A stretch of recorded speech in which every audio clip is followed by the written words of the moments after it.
አሁን በዓለም ዙሪያ ይልቁንም ደግሞ በመካከለኛው ምስራቅ ላይ እየሆነ ያለውን ነገር የኢየሱስ ክርስቶስን ዳግም ምጽአት የተነገሩ በመጽሐፍ ቅዱስ ላይ ያሉትን ትንቢቶች እጅግ አስገራሚ፣ አስደንጋጭ፣ አስደናቂ በሆነ መንገድ ወደ ፍጻሜ ጫፍ መድረሻቸውን ከእግዚአብሔር ቃልም ከጊዜውም መረዳት እንችላለን።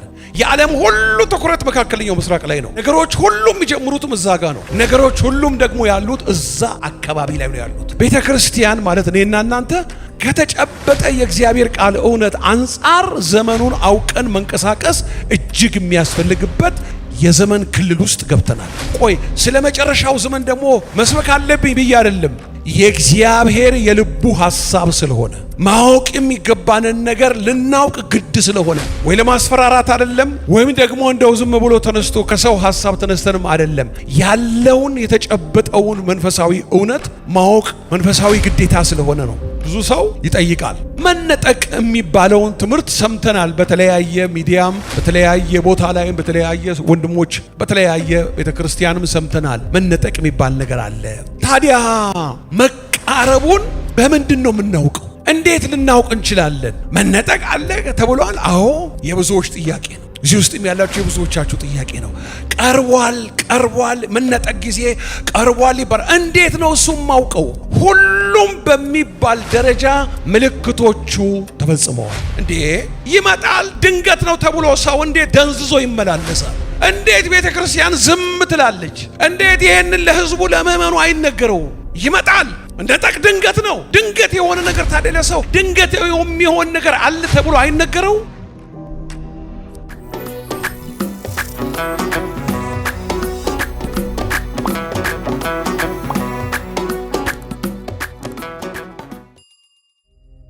ክብር ሁሉ ለገናናው ለአምላካችን ለልዑል እግዚአብሔር ይሁን። እግዚአብሔር አምላካችን የተመሰገነ ይሁን። እግዚአብሔር ይመስገን። እግዚአብሔር አምላካችን የተባረከ ይሁን። ክብር፣ ገናንነት፣ ታላቅነት የተገባው ጌታ እንነሳና ሁላችንም የምናነበው ክፍል አለ። ከዛ በፊት ግን ትንሽ አንዳንድ ነገር ነግሬያችሁ ዛሬ ወደ ምንካፈለው የእግዚአብሔር ቃል እንሄዳለን።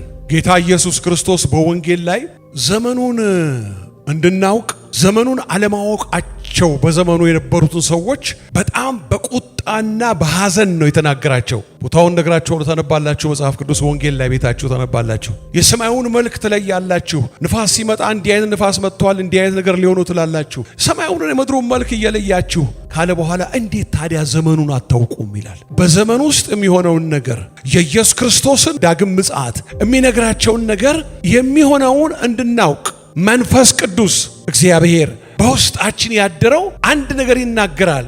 በዮሐንስ ወንጌል ላይ የሚመጣውን ያሳውቃችኋል ይላል። የሚሆነውን ነገር ማለት ነው። ይሄ የእግዚአብሔርን የጊዜውን ሐሳብ ማለት ነው። የእግዚአብሔርን በየጊዜው የሚሰራውን ነገር ማለት ነው። አሁን በዓለም ዙሪያ ይልቁንም ደግሞ በመካከለኛው ምስራቅ ላይ እየሆነ ያለውን ነገር የኢየሱስ ክርስቶስን ዳግም ምጽአት የተነገሩ በመጽሐፍ ቅዱስ ላይ ያሉትን ትንቢቶች እጅግ አስገራሚ፣ አስደንጋጭ፣ አስደናቂ በሆነ መንገድ ወደ ፍጻሜ ጫፍ መድረሻቸውን ከእግዚአብሔር ቃልም ከጊዜውም መረዳት እንችላለን። ስለዚህ ወገኖቼ ሆይ ቤተ ክርስቲያን ማለት እኔና እናንተ በመላ አይደለም፣ ወይም ደግሞ ቢሆንም ባይሆንም አይደለም። ከተጨበጠ የእግዚአብሔር ቃል እውነት አንጻር ዘመኑን አውቀን መንቀሳቀስ እጅግ የሚያስፈልግበት የዘመን ክልል ውስጥ ገብተናል። ስለዚህ በዛ ዙሪያ ላይ ነው የምንነጋገረው። ቆይ ስለ መጨረሻው ዘመን ደግሞ መስበክ አለብኝ ብዬ አይደለም። የእግዚአብሔር የልቡ ሐሳብ ስለሆነ ማወቅ የሚገባንን ነገር ልናውቅ ግድ ስለሆነ ወይ ለማስፈራራት አይደለም፣ ወይም ደግሞ እንደው ዝም ብሎ ተነስቶ ከሰው ሐሳብ ተነስተንም አይደለም።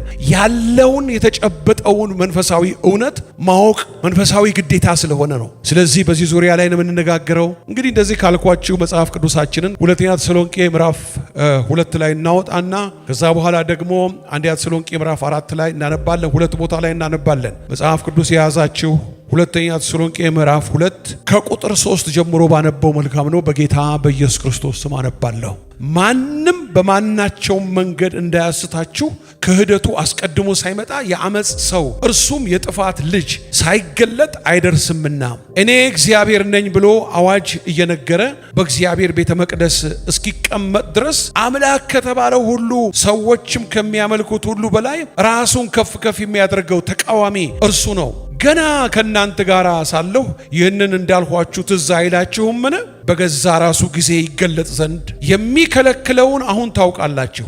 የአመጽ ምስጢር አሁን ይሰራል። ይህንን ቃል መጽሐፍ ቅዱስ ከያዛችሁ እንደዚህ ሰርዛችሁ እቤታችሁ እግዚአብሔር እንዲያስተምራችሁ በተለያየ ቦታ ላይ ብታነቡ ደስ ይለኛል። የት ነው የሚሰራው የአመጽ ምስጢር? ከመጀመሪያዊቱ ቤተክርስቲያን ጀምሮ የአመጽ ምስጢር አሁን ይሰራል።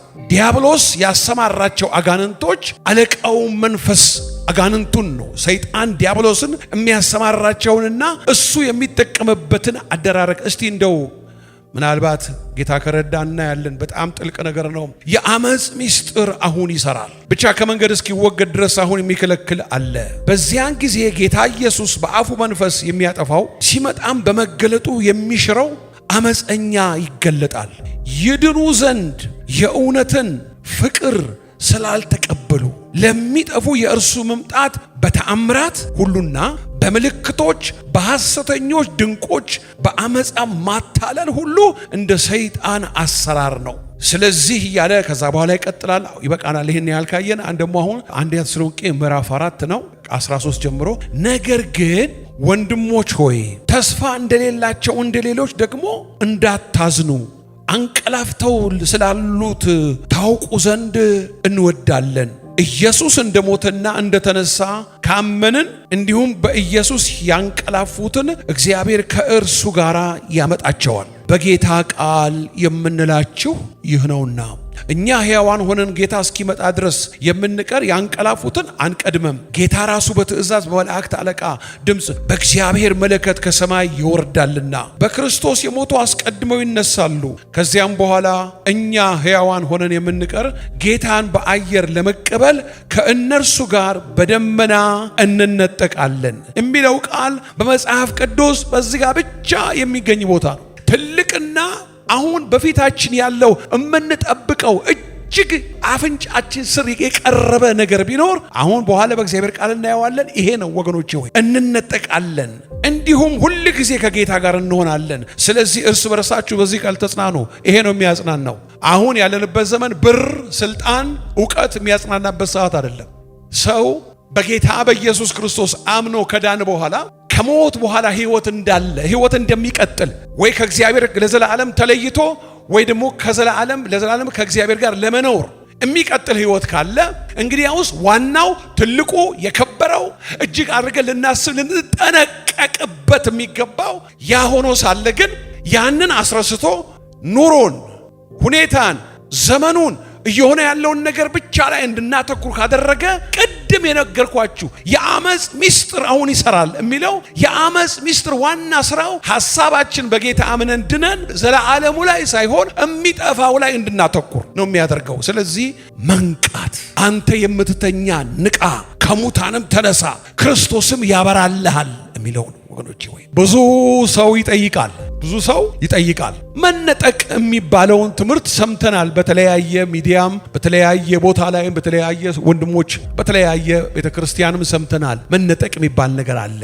ታዲያ መቃረቡን በምንድን ነው የምናውቀው? እንዴት ልናውቅ እንችላለን? መነጠቅ አለ ተብሏል። አዎ። ምንድነው መነጠቅ? በመጀመሪያ ኢየሱስ ክርስቶስ ምጽአቱ ዳግም ምጽአቱ አንድ ነው። ደረጃው ግን ሁለት አይነት ነው። የመጀመሪያው ቅዱሳን ብቻ የሚሄዱበት ዓለም በሙሉ ምንም ነገር አይነት የማያውቅበት በጌታ አምነው የዳኑትም ራሳቸው ሲወሰዱ ብቻ የሚያውቁበት ምንም አይነት ቅድመ ሁኔታ ዝግጅት የሌለበት ማስጠንቀቂያ የሌለበት ድንገትም ይሆን ነገር ነው። ምናልባት አንዶቻችሁ The Left Behind የሚለውን ፊልም አይታችሁ ከሆነ ጥሩ አድርገው ፈረንጆቹ ይሄንን ፊልም ሰርተውታል። ከቤተ ክርስቲያን ቅዱሳን ከሄዱ በኋላ በምድር ላይ የሚቀሩት ብዙ ክርስቲያኖች እንዳሉ፣ በጣም ጥቂቶች እንደሚሄዱ በጣም ያስፈራል ወገኖች። እና ብዙዎች በቃ በጣም በድንጋጤው ዓለም በሙሉ በታላቅ ሽብር ውስጥና ድንጋጤ ውስጥ እንደሚሆን ይሄ የመጀመሪያው ነው። ቤተክርስቲያኑን ሊወስድ የሚመጣው ኢየሱስ ክርስቶስ እርሱ በምድር ላይ ያለችውን ቤተክርስቲያን ህዝቡን ማለት ነው፣ ልጆቹም ማለት ነው። ሁለተኛው ግን ከሰባቱ ዓመት ከታላቁ መከራ ጫፍ ላይ ሲደርስ እንግዲህ ቤዛችሁ ቀርቧልና አሻቅባችሁ እዩ። ይህን ሁሉ ስታዩ በለስ ሲያቆጠቁጥ ጫፏ ስትለሰልስ በጋ እንደቀረበ ታውቃላችሁ። እናንተ ደግሞ ይህን ሁሉ ስታዩ ያው የነገርኳችሁ ምልክቱ በደጅ እንደቀረበ እወቁ የሚለው ምልክቱ ደግሞ ከሰባቱ ዓመት መከራ በኋላ ከቅዱሳኑ ሁሉ ጋራና ከቅዱሳን መላእክቱ ጋራ ሁሉ ዓለም ሁሉ እያየው ጌታ የሚመጣበት ነው። ሁለተኛ ደረጃው ሁለት ደረጃ አለው። ምጽአቱ አንድ ነው። የመጀመሪያው ንጥቀት ነው። ሁለተኛው ከመላእክቱና ከቅዱሳኑ ጋር የሚመጣበት ነው በሰባቱ ዓመት መከራ መጨረሻ ላይ። ታዲያ አሁን የመጀመሪያው ንጥቀት ከሆነ እንዴት ነው እሱ መቃረቡን የምናውቀው? የብዙዎች ጥያቄ ነው። እዚህ ውስጥም ያላችሁ የብዙዎቻችሁ ጥያቄ ነው። ቀርቧል መነጠቅ ጊዜ ቀርቧል ይባላል። እንዴት ነው እሱ ማውቀው? ግልጽ ነው። መጽሐፍ ቅዱስ ነግሮናል። መቃረቡን ምልክቱን ነግሮናል። ከዚህ በኋላ የሚሆነውን ነገር ሁሉም በሚባል ደረጃ ምልክቶቹ ተፈጽመዋል።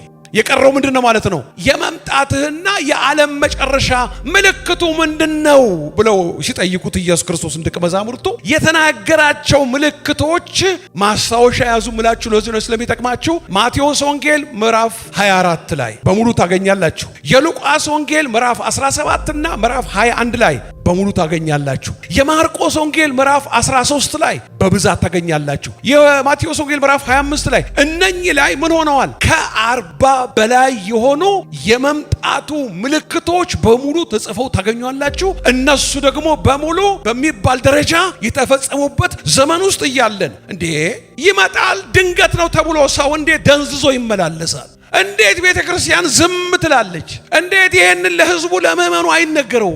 ይመጣል እንደ ጠቅ ድንገት ነው። ድንገት የሆነ ነገር ታደለ ሰው ድንገት የሚሆን ነገር አለ ተብሎ አይነገረው? ተናግሯል በቃሉ ላይ። እንዴት አውቃለሁ? ማቴዎስ ወንጌል ምዕራፍ 24 አንብበው፣ ሉቃስ 17 እና 21 አንብበው፣ ማርቆስ 13 አንብበው፣ እዚህ ላይ ታገኛላችሁ። ስለዚህ ምን ማለት ነው? ይሄ ከ40 በላይ የሚሆኑ ጥቅሶች ምልክቶቹን እዛ ላይ አስቀምጧቸዋል። እነሱም እንደተፈጸሙ ደግሞ በዘመናችን ላይ እያየን ያለንበት ጊዜ ነው። እንግዲህ አንድ ነገር ብንስማማም ባንስማማም ወገኖቼ ሆይ ማወቅ ግድ የሆነ ነገር አለ። ይሄ ማወቅ ግድ የሆነ ነገር ወገኖቼ ሆይ እየተሻሻለ መልካም እየሆነ በዓለም ላይ የሚመጣ ነገር የለም። በሽታ ነው እየጨመረ ነው የሚሄደው። ጥላቻ ነው እየጨመረ ነው የሚሄደው። ክፋት ነው እየጨመረ ነው የሚሄደው። የተፈጥሮ አደጋዎች ናቸው አሁን በዓለም ዙሪያ የምንሰማቸው እጅግ አስደንጋጭ ሆኖ ማያቅ በታሪክ አንዱን ነገር ነግራቸዋለሁ። ብዙውን አይደለም፣ አንዱን ነገር ብቻ ነግራቸዋለሁ። አንድ አገር ነው።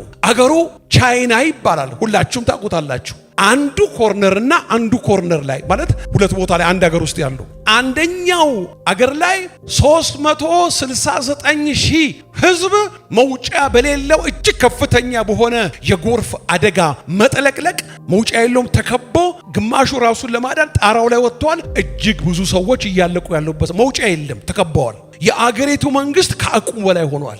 ጎርፍ መጣ። መኪና ዕቃ አይደለም። እኔ በአይኔ ያየሁትን ነው መነግራችሁ። ቤቶችን እየያዘ የሚሄድ ጎርፍ ነው። እየነቀለ ከስር ይዞ የሚሄድ ጎርፍ ነው። እሱ አይደለም የሚገርመኝ፣ እዛው ሀገር ላይ ፀሐዩ ሙቀት ወደ 40 ዲግሪ ሴንቲግሬድ ነው። ከወረደ በኋላ ግን በምድር ላይ ባለው ቆይታ ወደ 70 ደርሶ ሰዎች ሄደው ሞተር ሳይክል ላይ ሊወጣ ሲል መቀመጥ አይችልም፣ እሳት ሆኗል። በአይኔ ያየሁትን ነው መነግራችሁ። ሰውየው ጫማውን እንደዚህ አድርጎ ሊያነሳ ሲል አስፋልቱ ቀልጦ ጫማውን ግዞት እግሩ ብቻ ጫማውን ይዞ ሲወልጥ፣ ይሄ ሲኦል ነው እንጂ ሙቀት አይደለም። በሙሉ ሆስፒታሎቹ በሙቀቱ ምክንያት በህፃናትና በሰው ተሞልቷል። መተንፈስ አቅቷቸው በአንድ ሀገር ላይ የመጨረሻ ጎርፍ የመጨረሻ እሳት ሆኖ አያውቅም በታሪክ። ምልክቶች በዓለም ዙሪያ ምንድናቸው ሲሉት ኢየሱስን ረሃብ ይቀጥላል። አሁን ካለው በዓለም ላይ ቸነፈር ማለት በሽታ ነው። በሕክምና ጠበብት ያሉ ሰዎች ባህሩ ማዶ ላይ ለህዝብ አናውንስ ያልተደረገ ህዝብ የማያውቃቸው እጅግ በጣም ብዙ በሽታ መድኃኒት የሌላቸው ዓለም ላይ እንደ ጎርፍ ያወጡት ከአቅማችን ከአእምሯችን በላይ ሆኖብናል። መድኃኒት የሌለው በሽታ እኛ የምናውቀው 4-5 ነው እና እጅግ በጣም ብዙ በሽታዎች ምንድነው? እየቀነሰ አይሄድም፣ እየጨመረ ነው የሚሄደው። የመምጣትህና የዓለም መጨረሻ ምልክቱ ምንድነው? አንዱ ሲናገር ፍቅር ይቀሰቅሳል። ፍቅር የሚቀሰቅሰው የት እንደሆነ ታውቃላችሁ? ቤተ ክርስቲያን ውስጥ ነው። ምንድነው የሚያቀሰቅሰው? ከአመፃ ብዛት የተነሳ አመፅ ከማየሉ አመፅ አመጽ ከመደለቡ አመጽ በክፋት ከመጨመሩ የተነሳ ፍቅር እየቀዘቀዘ ይሄድና ሰዎች ራሳቸውን የሚወዱ ገንዘብ የሚወዱ ትምክህተኞች፣ ተሳዳቢዎች፣ እርቅሽ የማይሉ የአምልኮ መልክ ያላቸው ኃይሉን የካዱ የመጨረሻው ዘመን ሰዎች ምልክቶች ናቸው። ስለዚህ መነጠቅ የሚባለው ሰዓት እንደገና ስሙኝ ስለ እግዚአብሔር በማንኛውም ጊዜ ሊሆን ይችላል። ምንም አይነት ቅድመ ዝግጅት የሚባል ነገር የለም። ስለዚህ ይሄ ፈርተን ደንግጠን ስራችንን ትምህርታችንን እናቁም ማለት አይደለም። ሁሉን ነገር እናረጋለን። ውስጣችንን ግን ከሰማይ ጋር እናነካካል እናገና ማለት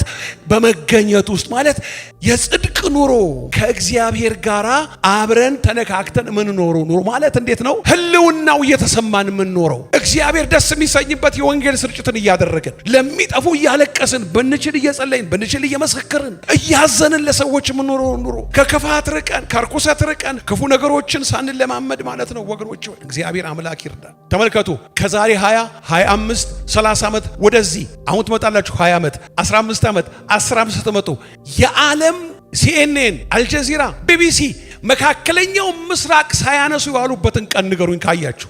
የዓለም ሁሉ ትኩረት መካከለኛው ምስራቅ ላይ ነው። ነገሮች ሁሉም የሚጀምሩትም እዛ ጋር ነው። ነገሮች ሁሉም ደግሞ ያሉት እዛ አካባቢ ላይ ነው ያሉት። አሁን ምን ሆነዋል? ሶስተኛውን ቤተ መቅደስ የምንሰራበት ሰዓቱ ደረሰ ብለው የአይሁድ እምነት ስኮላርስ ከዓለም ዙሪያ ተሰብስበው ወደ ኢየሩሳሌም እየገቡ ያሉበት ሰዓት ነው። ዓለምን ሁሉ ያስደነገጠው ታላቅ የሆነ የሃይማኖት ጦርነት ያስነሳል ተብሎ የሚጠበቀውና የተፈራው ነገር አሁን ምንድነው? በብሉይ ኪዳን ዘሁልቁ ምዕራፍ 19 ላይ ስለ ቀይዋ ጊደር ታሪክ ይናገራል። ከአንድ ጀምራችሁ እስከ 10 ታነባላችሁ። እኔ ጊዜውን ለመጠቀም አሁን አላወጣውም። ዘሁልቁ ምዕራፍ 19 ላይ ስለ ቀይዋ ጊደር ይናገራል። ቀይዋ ጊደር መስዋዕቱና የምትቀርብበት ስርዓት እስራኤላውያን በ70 ዓመተ ምህረት እስራኤል ከተበተነች በኋላ እስራኤላውያን ከ70 ዓመተ ምህረት በኋላ ተበትነው አገር ሆነው እንደገና የተቋቋሙት በ1948 ዓመተ ምህረት በሜይ 10 ላይ ነው አገር የሆኑት። ከ70 ዓመተ ምህረት ጀምሮ እስካሁን ያልተደረገ የ1950 በላይ ዓመት በኋላ ለመጀመሪያ ጊዜ ቀይዋን ጊደር እስራኤላውያን መስዋዕት አድርገው በዓለም ዙሪያ ላይ አቀረቡ። የአገሪቱ መሪ ወጥተው እንደዚህ ነው ያሉት፣ መቅደሱን ከመስራት የሚከለክልን ኃይል የለም አሉ። ወጥተው የእምነቱ እንትኖች አዋቂዎች በሙሉ ተሰባስበዋል እና አሁን ምን ሆነዋል? ዲዛይኑ አልቋል። ቀይዋ ጊደር በ2000 በፈረንጆች በ2022 ቀይዋ ጊደር ከቴክሳስ ነው የተገኘችው ተብሎ መታ እስራኤል ሀገር ውስጥ አሁን ሰዎቹ ቀላል ሰዎች አይደሉም። አደባባይ ላይ አውጥተው የሚያሳዩት 5 ቀያይ ጊደሮችን ነው። አንዷን ሰውተዋታል፣ 4 ትቀራለች። ተሰዋች ወይ ይገርማል አይደለም? የዓለምን የሃይማኖት ጦርነት የሚያስነሳ ነው። ቤተ መቅደሱን የሚቀደሰው ይላሉ በመጀመሪያ ቀይዋ ጊደር ከተሰዋች በኋላ ነው የሚቀደሰው ብለው ነው ይሄን ያደረጉት። ከአሮን ወገን የሆኑ ካህናት ተመርጠው ሰልጥነው ቁጭ ብለዋል። ሊቀ ካህኑን ሾመው ቁጭ ብለዋል። እንደገና የጥንት ታሪክ ያላቸውን ከተሞች ፍለጋ ብለው ወደታች እየቆፈሩ ያሉበት ነገር አለ። ነገር ግን ቆፋረው ያ ወደታች ያለውን ታሪካዊ ቦታ ለማግኘት ሳይሆን የሶስተኛውን ቤተ መቅደስ መሰረት ለመጣል የሚደረግ የረቀቀ አካሄድ እንደሆነ በተለይ በከፍተኛ ደረጃ በዙሪያው ያሉ ሃይማኖት ተከታዮች ያለቀና የተቆረጠ የሃይማኖት ጦርነት ሊነሳ እንደሆነ እነሱም ኒኩሌር አላቸው። ጠላቶቻቸውን በዙሪያ ያሉት ከባድ መሳሪያና ኒኩሌር አላቸው። ወገኖቼ ሆይ ቤተክርስቲያን እስካላችሁ ዲፕ ስሊፕ ይላሉ ፈረንጆች። ድብን ብላ ተኝታለች። ንገሩኝ እስቲ ሶሻል ሚዲያ ላይ ክፈቱ እና የተለያየ ነገር ሲዩ እስቲ አዳምጡ እስቲ። ምን አይነት ድንዛዜ ነው? ያንቃን የሰማይ አምላክ ልዑል እግዚአብሔር። ወገኖቼ ሆይ ቀይዋ ጊደር በብሉይ ኪዳን ስርዓት መሰረት ከሰፈር ውጪ ካህኑ ቆሞ እየተመለከተ አንድ ንጹህ ሰው ያርዳታል። እንከን የሌለባት ቀንበር ያልተጫነች ምንም አይነት ነገር ያልተነካካች ንጹህ መሆን አለባት እና ደግሞ አንድ ሌላ ቀለም ላይ መቀላቀል የለበትም። ንጹህ ቀይ መሆን አለባት። ጊደር መሆን አለባት። እሷ ከኢየሩሳሌም ከተማ ዳር ላይ ወስደው ይሄንን ስራ ሲፈጽሙ አንድ ንጹህ የሆነ ሰው ያርዳታል። ካርዳት በኋላ ደሙን ካህኑ ይይዝና ፊቱን ወደ ቤተ መቅደሱ ይዞርና 7 ጊዜ ደሟን ወደ ቤተ መቅደሱ ይረጫል። ከዛ በኋላ አመድ እስክትሆን ድረስ ትቃጠላለች። አመድ እስክትሆን ድረስ ከተቃጠለች በኋላ አመዱ ይሰበሰብና በአቅራቢያ ወዳለው እዛው አካባቢ ላይ በአንድ ቦታ ላይ ይቀመጣል። አሁን ሰዎች በተለያየ ነገር ኃጢአት ሲሰሩ እቺ የጊደር መስዋዕት ዋናው የመንጻት ስርዓት የሚባለውን የብሉይ ኪዳንን ወገኖቼ ሆይ ያንን ስርዓት ነው አሁን እነሱ እየፈጸሙ ያሉት። ነገር ግን አንድ ነገር ነግሬያችሁ ባልፍ ደስ ይለኛል። ስለ ሰው ዘር ሁሉ ኃጢአት ጊደር ሳይሆን በቀራንዮ መስቀል ላይ ኢየሱስ ተሰውቶ ደሙን አፍሷል። ደሙን ላፈሰው ጌታ ክብር እንሰጠዋለን እኛ። በብሉይ ኪዳን ስለ ቀዩዋ ጊደር የሚናገረው ቅድም ነግሬያችኋል ዘኍልቍ 19 ላይ ነው። ይሄንን ሚስጥር ግን መጽሐፍ አዲስ ኪዳን ላይ አንድ ቦታ ብቻ ይናገራል። ዕብራውያን ምዕራፍ 9 ቁጥር 13 ላይ እንደዚህ ይላል፣ የኮርማዎችና የፍየሎች ደም በረከሱት ላይ የተረጨ የጊደር አመድ ይላል። ብሉይ ኪዳን ላይ የነበረውን ስርዓት የሚናገረው እንግዲህ ስጋን ለማንጻት ያኔ የሚቀድስ ከሆነ ይላል። እንደገና አድምጡኝ በደንብ አካችሁ። የኮርማዎችና የፍየሎች ደም በረከሱት ላይ የተረጨ የጊደር አመድ ስጋን ለማንጻት የሚቀድስ ከሆነ እንግዲያውስ ማለት ነው በዘላለም መንፈስ ራሱን ለእግዚአብሔር ያቀረበ የክርስቶስ ደም እንዴት ይልቅ ሕያው እግዚአብሔርን እናመልክ ዘንድ ከሞተ ሥራ ሕሊናችንን ያነጻ ይሆን። የሚያስታርቀው የጥጃ የጊደር ደም አያስታርቅም። የክርስቶስ ደም ከአባቱ ጋር ያስታርቃል። የጊደር ደም አያጸድቅም። የኢየሱስ ደም ያጸድቃል። የጊደር ደም ለዘላለም ኃጢአትን አያስወግድም። የክርስቶስ ደም ኃጢአትን አስወግዶ ሕሊናን አንጽቶ ከእግዚአብሔር ጋር አስታርቆ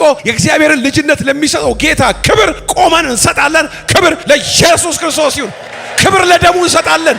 ክብር ለደሙ እንሰጣለን። ክብር ለደሙ እንሰጣለን። ክብር ለደሙ እንሰጣለን። ለክርስቶስ ደም፣ ለአዳኙ ደም፣ ለክርስቶስ ደም፣ ለአዳኙ ደም፣ ለክርስቶስ ደም። ቁጭ በሉ። ታውቃላችሁ ወገኖቼ ሆይ በብሉይ ኪዳን ስለ ቀዩዋ ጊደር ዘኍልቍ 19 ላይ ብቻ ነው የምታገኙት። በአዲስ ኪዳን ደግሞ ስለ እሷ ስለ ቀዩዋ ጊደር ደምና አመድና ዕብራውያን ምዕራፍ 9 ላይ ነው የምታገኙት። ይሄ ነው አመዱ እዛ ይሄድና ይቀመጥና ውሃ ንጹህ ውሃ ይመጣና ከዛ በኋላ ያ አመድ ከዛ ይመጣና ውሃው ላይ ይደረጋል። አንድ ሰው መጥቶ ረክሻለሁ እንዲያርጋለሁ ኃጢአት ሰርቻለሁ ብሎ ሲለው ለካህኑ ሌዋዊው የአሮን ዘር ያወስደውና ካህኑ ጋር ያቀርበዋል። በጣቱ በጊደሯ አመድ ላይ በውሃ የተበጠበጠውን ያነሳና እላዩ ላይ ይረጭና አሁን ይለዋል በቃ እግዚአብሔርን ማምለክ ትችላለህ። እዛ ወቅት ላይ ጊዜያዊ የሆነ እግዚአብሔርን ለማምለክ ነው እንጂ የኃጢአትና በደልን አያስወግድም። ኃጢአትና በደልን የሚያስወግድ ሞቶ የተነሳው የክርስቶስ ደም ብቻ ነው። ስለዚህ ወገኖቼ ሆይ ይህቺ የቀዩዋ ጊደር መስዋዕት መካከለኛው ምስራቅ አይደለም። ታውቃላችሁ ቁጣው ምክንያቱ አሁን ያለውን በሌላ ሃይማኖት ቁጥጥር ስር ሆኖ ያለውን ያንን ሊያፈርሱት ነው እስራኤሎች ብለው ሁሉም በተጠንቀቅ ነው ያሉት። ደግሞ ያ ቦታ ካላችሁ ምን እንደሆነ ታውቃላችሁ? አብርሃም ይስሐቅን የሰዋበት ቦታ እሱ ነው የሚባለው። አሁን አንድ ነገር ነው አሁን ተፋጦ ያለው እንደዚህ ተቃጥሏል። አሁን ያለው ያ ቦታ አንድ በእውቀት የበለጸገ አይምሮ ያለው ሰው እዛ ቦታ ላይ ያንን አሁን ያለውን ቦታ ላይ ያለውን የሃይማኖት ተቋም ያለበትን ቦታ ይሰራዋል። ከዛ በኋላ በኦቶማን ኤምፓየር ዘመን ቱርኮች ያኔ መካከለኛውን ምስራቅና አውሮፓን ሁሉ በሚያስጨንቁበትና ኃያል በነበሩበት ዘመን ኦቶማን ኤምፓየር በነበረበት ዘመን ምን አደረገው? አስጌጡት፣ አስዋቡት። አይታቸዋል። ደሙ ከላይ የሚያምር አይነት ጎልደን የሆነ ከለር ያለው እሱን ሁሉ ቱርኮች አሁን ምንድነው በአንደኛ ደረጃ እዛ ቦታ ላይ ሊሰራ ነው እስቲ የሚል ቁጣ እና ከዙሪያ ካሉ አገሮች ሁሉ ተነስተዋል። እነኛ ሰዎች ደግሞ የዋዛ እንዳይመስሏችሁ እንሰራዋለን ብለው ተነስተዋል። ምንድነው ካላችሁኝ ጫፍ ላይ የመጣው የሶስተኛ ዓለም ጦርነትና የሃይማኖት ጦርነት እንዲህ ሲደርስ ምንድነው እኛ መንቃት ያለብን? እነኚህ ሁሉ ነገሮች ሲረባረቡ እነሆ በደጅ እንደቀረበ እወቁ። እነሱ ምንድነው የሚሉት? መቅደሱን እንሰራለን። መሲሐችን የሚሉት አንቲክራይስቱ ይመጣል። እነሱ ያው መሲሐችን ነው የሚሉት ይመጣል። እሱ መስዋዕቱን በቤተ መቅደሱ ላይ በሚያቀርብበት ሰዓት ላይ ከዛ በኋላ ዓለም አቀፍ ተጽዕኖ ፈጣሪነታችን እኛ እስራኤላውያን ይነሳል። እናስ አዲሱ የዓለም ስርዓት the new world order የሚባለው ይጀምራል። ከዛ በኋላስ አንድ ዓለም አቀፍ ሃይማኖት፣ አንድ ዓለም አቀፍ ወታደር፣ አንድ ዓለም አቀፍ ከረንሲ፣ አንድ ዓለም አቀፍ ፖሊስ በዛን ሰዓት ይጀምራል። መቼ? ይሄ እኮ የሚባለው ይሆናል፣ ግን ከቤተ ክርስቲያን ከተነጠቀች በኋላ ነው የሚሆነው። ከተነጠቀች በኋላ ነው። ስለዚህ ይሄ የ70ኛው ሱባኤ ጫፍ 69ኛው ሱባኤ ውስጥ ነው ያለነው። 70ኛው ገባ፣ ቤተክርስቲያን ሄደች፣ የ7ቱ ዓመት መከራ ጀመረ ማለት ያ ቦታ ላይ አምልኮውን እንዲካሄድ ከእስራኤል ጋር ከፍተኛ የሆነ ኪዳን ተዋውሎ ተፈራርሞ እስራኤላውያንን ማን ነው የሚነካችሁ የሚለው የክርስቶስ ተቃዋሚ ሰዓቱ ሲደርስ በራሱ ጊዜ ይገለጣል። አሁን ግን እንዳይገለጥ የሚከለክል አለ። የሚከለክለው ማን ነው? እኔና እናንተ ውስጥ ያለው መንፈስ ቅዱስ ነው። ክብር ለመንፈስ ቅዱስ ለዘላለም ይሁን።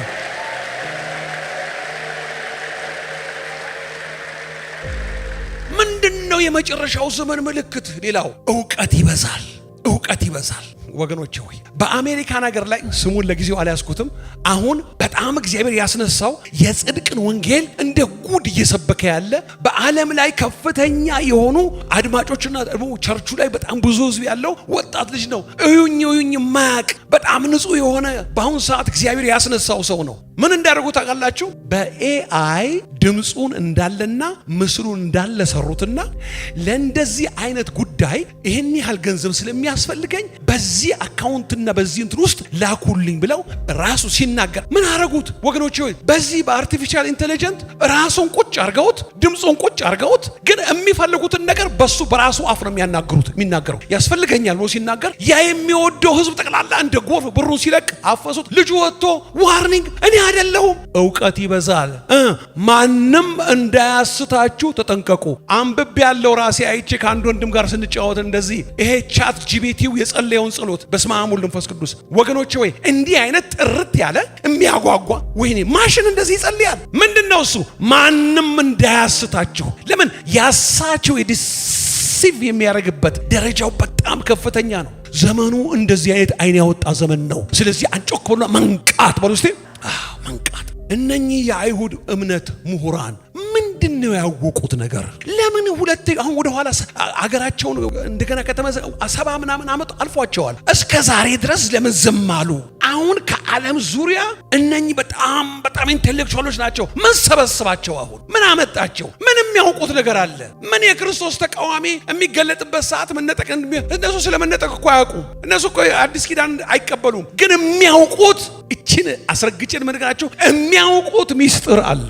ምን ዘመኑ እንዳለቀ ያውቃሉ። እኛ ለምን ተኛን? እረ ያንቃን የሰማይ አምላክ ልዑል እግዚአብሔር። ወገኖ ወንጌል እንድንሰብክ እግዚአብሔር ይርዳን። አሜን ወገኖቼ ሆይ። አዎ አያችሁ፣ ቤተ መቅደሱ ይሰራሉ። ቃሉ ነው የሚፈጸመው። ማንም እኮ ማስቆም የማይችልበት ደረጃ ላይ ይደርሳሉ። መናገር የማያስፈልግ ነገር እኮ ወገኖቼ ሆይ የሚፈልጉትን ነገር ለማድረግ ምንም ነገር አይመልሰንም ብለው የሚፎክሩ ቀላል ሰዎች አሉ። በ70 ዓመት ዕድሜ ውስጥ ኒውክሌርን ፓወር የታጠቁ ሰዎች ናቸው። ስለዚህ እኔና እናንተን እግዚአብሔር አምላካችን ያንቃል። አሜን ወገኖቼ ሆይ። አታላዩ የሚያደርገውን ተመልከቱ። የእግዚአብሔር የሆነ እንደ እግዚአብሔር አይደለም እንዴ ታዲያ ይሄ እስከምትሉ ድረስ ታላላቅ ድንቆችንና ተአምራቶችን ያደርጋል። ብዙዎችንም ያስታል። እኔ የምለፈልፈው የሚያገለግሉት እንዳንስት ነው። የማሳት አቅሙ እኔ እንኳን አልስትም እንዴ። በራስህ ድምፅ፣ በራስህ አካል፣ በራስህ የአነጋገር ዘይቤ፣ በራስህ ንግግር ያልተናገርከውን ነገር የሚያናግር ዘመን ከመጣ የማሳት አቅሙ ታውቃላችሁ ወገኖቼ ሆይ ምን ያህል ከፍተኛ እንደሆነ። ዕውቀት ይበዛል። ጻፉ ማስታወሻ የምትይዙ ዳንኤል ምዕራፍ 12 ቁጥር 4 ላይ ዕውቀት ይበዛል ይላል። ዕውቀት ከበዛ እንግዲህ ወገኖቼ ሆይ ምን ያህል ከባድ እንደሆነ ወቁ። ጌታ ሆይ አሉ ተሰበሰቡ። ንገረን የመምጣትህና የዓለም መጨረሻ ምልክቱ ምንድን ነው አሉት። ሕዝብ በሕዝብ ላይ ይነሳል። ረሃብ፣ ቸነፈር ማለት በሽታ ነው። ጦርነት ሁሉ በምድር ሁሉ ላይ ይሆናል። ሰዎች እርስ በርሳቸው አልፈው ይሰጣጣሉ። እናት በልጆቿ ላይ፣ ልጆች በእናታቸው ላይ ይነሳሉ። ወላጆች በልጆቻቸው ላይ፣ ልጆች በወላጆቻቸው ላይ ይነሳሉ። እርኩሰት አሁን ከምትሰሙት እርኩሰት በጣም የበለጠ እርኩሰት ምድርን ብቻ አይደለም ቤተክርስቲያንን ፔኔትሬት እያደረገ ይገባል። ቤተክርስቲያን ለምን ተኛች? ያስተኛት እሳት ከሰማይ ወርዳ ትብላው። የኢየሱስ ክርስቶስ ምጽአት ቤተክርስቲያን መነጠቋ ሲቀርብ ሁሉም ነገር ጥላቻው፣ ክፋቱ፣ ተንኮሉ፣ እርኩሰቱ፣ ትዕቢቱ፣ ውሸቱ፣ ማስመሰሉ ሁሉ እየጨመረ ይሄዳል። እንዴ ምን ይሻላል? እንዴት ነው የምኖረው የሚባሉ ጫፍ ጋር ቤተክርስቲያኑን ይወስዳል ኢየሱስ ክርስቶስ። ማለትም ከሰባኛው ሱባኤ መከራ ሊያድነን ሊያስመልጠን ኢየሱስ ክርስቶስ አካሉን፣ ቤቱን፣ ልጆቹን ይወስዳል። ክብር እንስጠው ለሚወስደን ጌታ። አያችሁ ወገኖቼ ሆይ በጣም የሚገርመኝ ነገር ነግሬያችሁ ጨርሳለሁ። እንድትይዙን ዋናውን ነገር ነው የምነግራችሁ። ይሄ አሁን ያከፈልኳችሁ የረጅም ሰዓት ትምህርት ነው። እንድትይዙን የምፈልገውን ነው የነገርኳችሁ። ስለ መጨረሻው ሲነገር ሌላ ስብከት አያውቅም ብለው የሚሳደቡ ሰዎች አሉ። አይዞህ አትሳደብ፣ አይዞህ ይጠቅምሃል፣ አይዞህ ልጄ፣ አይዞሽ። አንዳንዶች ደግሞ ሌላ ነገር ቢሰብኩ ምን አለበት? ምን አሁን ይሄንን ነገር እኛ ለመስማት አልመጣን። እንኳን መጣህ፣ ይጠቅምህ ነገር ነው። እግዚአብሔር አምላክ ይርዳን። ሌሎች ደግሞ ልባቸው በዘይቱ የተሞላ የእግዚአብሔርን እውነት የሚያውቁ አብዛኛዎቹ ደግሞ መንቃት ይሆንልናል። ሁሉን ነገር እያደረገን መንቃት ይሆንልናል። እስቲ አንድ ቃል እናንብብና እጨርሳለሁ። የማርቆስ ወንጌል ምዕራፍ 13 ቁጥር 33 እስቲ ያውጡ ላንብብላችሁ ወገኖቼ። ከዛ በኋላ እጨርሳለሁ። ከ32 ጀምሬ ላንብበው። አቤት ከኔ ጋር ብታነቡ እንዴት ደስ ይለኛል መሰላችሁ። እግዚአብሔር ይባርካችሁ። ስለዚያች ቀን ወይም ስለዚያች ሰዓት ግን የሰማይ መላእክትም ቢሆን ልጅም ቢሆን ከአባት በቀር የሚያውቅ የለም። ተመልከቱ፣ ጊዜው መቼ እንደሆነ አታውቁምና ተጠንቀቁ። 1 ትጉ፣ 2 ጸልዩ። 3 ነገር እንደው ወደ ጎን ዞር ብላችሁ እንደ 3 ነገር ትነግሩልኛላችሁ። ተጠንቀቂ፣ በተጠንቀቅ በሉልኝ። ትጋ፣ ጸልይ፣ ጥንቃቄ፣ ትጋት፣ ጸሎት። ክርስትናችን የነ ቶሎ ቤት ግድግዳው ሰንበሌጥ እንዳይሆንብን፣ በአሸዋ ላይ የተመሰረተ እንዳይሆንብን ክርስትናችን። መንፈሳዊ የሆነው ጎርፍ ይመጣል ሲነካን የሚፈርስ እንዳይሆን ክርስትናችን። ወገኖቼ ሆይ እግዚአብሔር አምላክ ይርዳን። አዎ ይሄ የመጨረሻው ዘመን ላይ ከእውነተኛው ወንጌል ጌታ ኢየሱስ ካስተማረው ሐዋርያት ካስተማሩት አሁን እኛ እርስ በርሳችን ከምንካፈለው ቃል ውጪ እያፈነገጡ ይወጣሉ ብዙዎች። ባክን እኔ ያለብኝን ችግር የሚፈታልኝ ነገር ፈልግልኝ። ይመጣል ኢየሱስ ምን ይለኛል? እኔ ራሴ ስንት መከራ ውስጥ ነው ያለሁት ራሴ። እየተው ይወጣሉ። እውነትን መስማት የማይፈልግ ክርስቲያን በዚህ አጭር የአገልግሎት ዘመኔ ውስጥ አይቻለሁ። ብዙዎች ከእውነተኛው ወንጌል እየወጡ ይሄዳሉ፣ በብዛትም በከፊልም። ወገኖቼ ሆይ ግድ የላቸውም፣ ሕይወት ይሻለናል።